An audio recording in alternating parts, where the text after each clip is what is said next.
லைஃப்பில் நீங்கள் எத்தனையோ ஹாரர் திரைப்படங்கள் பார்த்துருக்கலாம், எத்தனையோ ஸ்லாஷர் திரைப்படங்கள் பார்த்துருக்கலாம், எத்தனையோ சைக்கோ திரைப்படங்கள் பார்த்துருக்கலாம். ஆனால் இந்த மூணையும் மிக்ஸ் பண்ண மாதிரி ஒரே படங்கள் பார்த்துருக்கீங்களா? பார்த்துருக்கவே மாட்டீங்க. இந்த உலகத்தில் சில கொலைகாரங்க இருக்காங்க. அவங்க ஏன் கொலை பண்ணுறாங்க அப்படிங்கிற விஷயம் யாருக்குமே புரியாது. ஆனால் இந்த கதையில் வர ஒரு மனுஷன் அதை விட கொஞ்சம் பயங்கரமானவன். அவன் பேச மாட்டாங்க, அவன் சிரிக்க மட்டும்தான் செய்வான். ஆனால் அந்த சிரிப்புக்கு பின்னாடி இருக்கிற கொடூரத்தை யாராலையும் இமேஜின் கூட பண்ணி பார்க்க முடியாது. கிறிஸ்மஸ் நைட் அன்னைக்கு நகரம் முழுக்க மக்கள் ரொம்பவே ஜாலியாக செலிப்ரேட் பண்ணிகிட்டு இருக்காங்க. ஆனால் அந்த மக்களுக்கு தெரியாது அவங்களோட நைட்மேர் திரும்ப வந்திருக்குன்னு சொல்லிட்டு.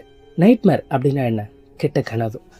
அந்த கெட்ட கனவை மக்கள் தன்னோட லைஃப்பில் திரும்பவும் ஒரு வாட்டி கூட பார்க்கக்கூடாது அப்படின்னு நினச்சிருக்காங்க.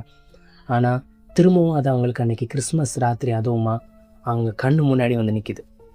இந்த நைட்மேர் எப்படி ஆரம்பிக்குது, எப்படி முடியுது அப்படிங்கிறத அந்த வீடியோவில் நம்ம பார்க்க போகிறோம். சரி நண்பர்களே, நேரத்தை வீணாக்க வேண்டாம், கதைக்குள்ளே போயிடலாம். வீடியோக்குள்ளே போகிறதுக்கு முன்னாடி ஒரு விஷயத்தை தெளிவாக சொல்லிக்கிறேன். இந்த திரைப்படத்தை தியேட்டரில் பார்த்தா நிறைய பேர் பாதிலே இந்த படத்தை பார்க்க முடியாமல் வெளில வந்துட்டாங்க. அதுக்கு காரணம் இந்த திரைப்படம் ரொம்பவே டிஸ்டர்பிங்காக இருக்கும். நீங்கள் ஒரு அண்டர் ரேட்டிங்காக இருந்தால் இந்த திரைப்படத்தை பார்க்க முயற்சி பண்ணாதீங்க. நீங்கள் 18+ இருந்தாலுமே ராத்திரி உங்களுக்கு தனியாக வெளியில் போக பயமாக இருக்கும் அப்படின்னு ஃபீல் பண்ணுற யாருமே இந்த திரைப்படத்தை பார்க்க முயற்சி பண்ணாதீங்க.